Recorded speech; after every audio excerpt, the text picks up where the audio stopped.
ವೀಕ್ಷಕರೆಲ್ಲರಿಗೂ ಮಂಗಳ ಮಹಾಗೋಚರ ವಿಶೇಷ ಕಾರ್ಯಕ್ರಮಕ್ಕೆ ಸ್ವಾಗತ. ವೀಕ್ಷಕರೇ, ವೈದಿಕ ಜ್ಯೋತಿಷ್ಯದ ಪ್ರಕಾರ ಮಂಗಳವು ಬಹಳ ಮುಖ್ಯವಾದ ಗ್ರಹವಾಗಿದೆ, ಏಕೆಂದರೆ ಇದು ಹುಡುಗ ಮತ್ತು ಹುಡುಗಿ ಇಬ್ಬರ ಮದುವೆಯ ಪ್ರಸ್ತಾಪದಲ್ಲಿ ಪ್ರಮುಖ ಪಾತ್ರವನ್ನು ವಹಿಸುತ್ತದೆ. ವೈದಿಕ ಜ್ಯೋತಿಷ್ಯದಲ್ಲಿ ಮಾಂಗಲಿಕ ದೋಷವು ಬಹಳ ಪ್ರಸಿದ್ಧವಾಗಿದೆ. ಆದ್ದರಿಂದ ಹುಡುಗರು ಮತ್ತು ಹುಡುಗಿಯರಿಬ್ಬರ ಜಾತಕವನ್ನು ಮದುವೆಯ ಪ್ರಸ್ತಾಪವನ್ನು ಅಂತಿಮಗೊಳಿಸಲು ಕೇಳಲಾಗುತ್ತದೆ, ಏಕೆಂದರೆ ಈ ದೋಷವು ವ್ಯಕ್ತಿಯ ವೈವಾಹಿಕ ಜೀವನದಲ್ಲಿ ಅಡೆತಡೆಗಳು, ಬ್ರೇಕಪ್, ವಿವಾದಗಳು ಮತ್ತು ವಿಚ್ಛೇದನವನ್ನು ಉಂಟುಮಾಡಬಹುದು. ಮಂಗಳವು ಬಯಕೆ, ಕ್ರಿಯೆ, ಶಕ್ತಿ, ಉತ್ಸಾಹ, ಯುದ್ಧ, ಆಕ್ರಮಣಶೀಲತೆ, ಲೈಂಗಿಕತೆ ಮತ್ತು ಪ್ರತಿಪಾದನೆಯ ಗ್ರಹವಾಗಿದೆ. ಮಂಗಳವು ಮೇಷರಾಶಿ ಮತ್ತು ವೃಶ್ಚಿಕ ರಾಶಿಯ ಅಧಿಪತಿಯಾಗಿದ್ದು ಕರ್ಕಾಟಕದಲ್ಲಿ ದುರ್ಬಲನೆಂದು ಪರಿಗಣಿಸಲ್ಪಟ್ಟಿದ್ದಾನೆ. ಮಕರ ರಾಶಿಯಲ್ಲಿ ಉಚ್ಚನಾಗಿರುತ್ತಾನೆ.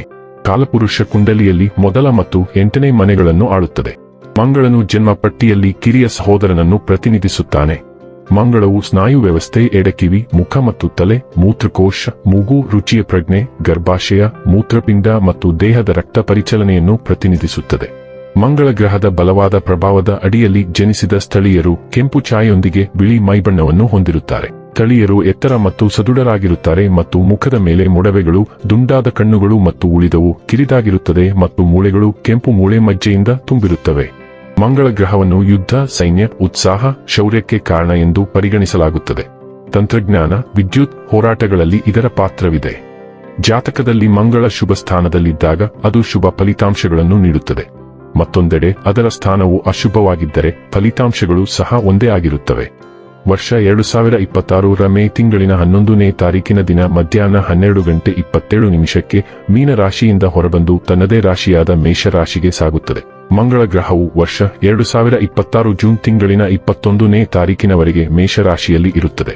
ಹಾಗಾದರೆ ಬನ್ನಿ, ಇಲ್ಲಿ ಮಂಗಳನ ಮೇಷರಾಶಿಯಲ್ಲಿ ಈ ಗೋಚರ ಇಲ್ಲಿ ಪ್ರತ್ಯೇಕವಾಗಿ ಮೇಷರಾಶಿಯ ಜಾತಕದ ಪಾಲಿಗೆ ಹೇಗೆ ಸಾಬೀತಾಗಲಿದೆ, ಯಾವೆಲ್ಲ ಫಲಗಳು ಇಲ್ಲಿ ನಿಮಗೆ ಲಭಿಸಲಿವೆ ಮತ್ತು ಯಾವ ವಿಷಯವಾಗಿ ಇಲ್ಲಿ ನೀವು ವಿಶೇಷ ಎಚ್ಚರಿಕೆ ಹೊಂದಿರಬೇಕು ಅನ್ನೋದನ್ನ ನೋಡೋಣ.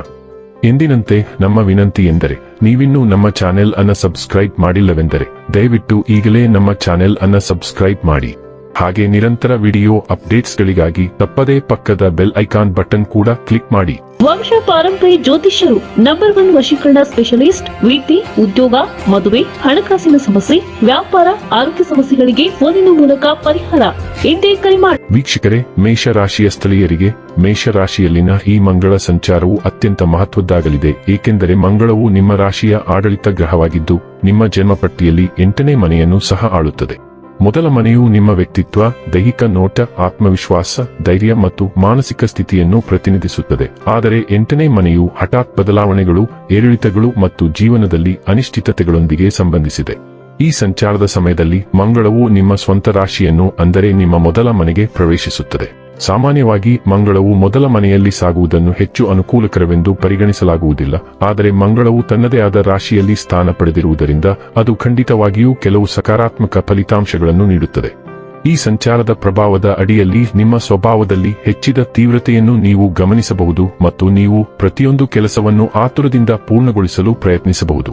ಈ ಉತ್ಸಾಹ ಮತ್ತು ಶಕ್ತಿಯ ಉಲ್ಬಣವು ನಿಮಗೆ ಮುಂದುವರಿಯಲು ಸಹಾಯ ಮಾಡುತ್ತದೆ, ಆದರೆ ನೀವು ತಾಳ್ಮೆಯನ್ನು ಕಾಪಾಡಿಕೊಳ್ಳಲು ವಿಫಲವಾದರೆ ಅದೇ ಹಠಾತ್ ಪ್ರವೃತ್ತಿಯು ನಿಮ್ಮನ್ನು ತೊಂದರೆಗಳಿಗೆ ಸಿಲುಕಿಸಬಹುದು.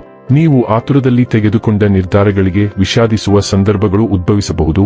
ಆದ್ದರಿಂದ ಕಾರ್ಯನಿರ್ವಹಿಸುವ ಮೊದಲು ಎಚ್ಚರಿಕೆಯಿಂದ ಯೋಚಿಸುವುದು ಅತ್ಯಗತ್ಯ. ವೈವಾಹಿಕ ಜೀವನದಲ್ಲಿ ಈ ಅವಧಿಯಲ್ಲಿ ಏರಿಳಿತಗಳು ಉಂಟಾಗಬಹುದು. ನಿಮ್ಮ ಆಕ್ರಮಣಕಾರಿ ಅಥವಾ ಕಿರಿಕಿರಿಯುಂಟು ಮಾಡುವ ನಡವಳಿಕೆಯು ನಿಮ್ಮ ಸಂಗಾತಿಯೊಂದಿಗೆ ಭಿನ್ನಾಭಿಪ್ರಾಯಗಳಿಗೆ ಕಾರಣವಾಗಬಹುದು. ಆದ್ದರಿಂದ ಸಂಬಂಧಗಳಲ್ಲಿ ಸಮತೋಲನ ಮತ್ತು ಸಾಮರಸ್ಯವನ್ನು ಕಾಪಾಡಿಕೊಳ್ಳುವುದು ನಿರ್ಣಾಯಕವಾಗಿರುತ್ತದೆ. ನಿಮ್ಮ ಅಭಿಪ್ರಾಯಗಳ ಬಗ್ಗೆ ನೀವು ದೃಢ ಮತ್ತು ಹಠಮಾರಿಯಾಗಬಹುದು.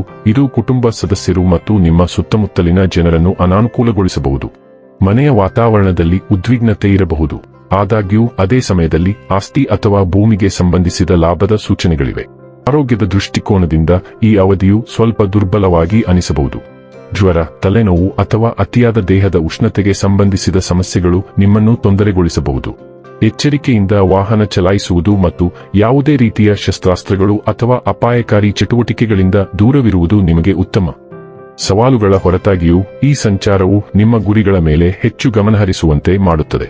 ನೀವು ಏನನ್ನಾದರೂ ನಿರ್ಧರಿಸಿದ ನಂತರ ಅದನ್ನು ಸಾಧಿಸುವವರೆಗೆ ನೀವು ವಿಶ್ರಮಿಸುವುದಿಲ್ಲ. ಅನೇಕ ಸಂದರ್ಭಗಳಲ್ಲಿ ನೀವು ಸಮಯಕ್ಕಿಂತ ಮುಂಚಿತವಾಗಿ ಕೆಲಸಗಳನ್ನು ಪೂರ್ಣಗೊಳಿಸಬಹುದು, ಮೆಚ್ಚುಗೆ ಮತ್ತು ಪ್ರಯೋಜನಗಳನ್ನು ಗಳಿಸಬಹುದು. ಇನ್ನು ಕೊನೆಯದಾಗಿ ಈ ದಿನಗಳಂದು ಮಾಡಿಕೊಳ್ಳಬೇಕಾದ ಉಪಾಯಗಳ ಕುರಿತು ನೋಡುವುದಾದರೆ, ಮಂಗಳ ಗ್ರಹದ ಸಕಾರಾತ್ಮಕ ಪ್ರಭಾವವನ್ನು ಹೆಚ್ಚಿಸಲು ಮಂಗಳವಾರದಿಂದ ಪ್ರತಿದಿನ ಓಂ ಅಂಗಾರಕಾಯ ನಮಃ ಎಂಬ ಮಂತ್ರವನ್ನು ಪಠಿಸುವುದು ನಿಮಗೆ ಪ್ರಯೋಜನಕಾರಿಯಾಗಿದೆ. ವೀಕ್ಷಕರೇ, ಇದಾಗಿತ್ತು ಮೇಷರಾಶಿಯ ಜಾತಕದವರ ಮಂಗಳ ಮಹಾಗೋಚರ ಮಾಹಿತಿ ಇಷ್ಟವಾದರೆ ವಿಡಿಯೋವನ್ನು ಲೈಕ್ ಮತ್ತು ಶೇರ್ ಮಾಡಿ. ಜೈ ಶ್ರೀರಾಮ್. ಕಾಮೆಂಟ್ ಬಾಕ್ಸ್ನಲ್ಲಿ ಬರೆಯಿರಿ. ಹಾಗೆ ಚಾನೆಲ್ ಸಬ್ಸ್ಕ್ರೈಬ್ ಮಾಡುವುದರ ಜೊತೆಗೆ ನಿರಂತರ ವಿಡಿಯೋ ಅಪ್ಡೇಟ್ಸ್ಗಳಿಗಾಗಿ ಪಕ್ಕದ ಬೆಲ್ ಐಕಾನ್ ಕ್ಲಿಕ್ ಮಾಡಿ.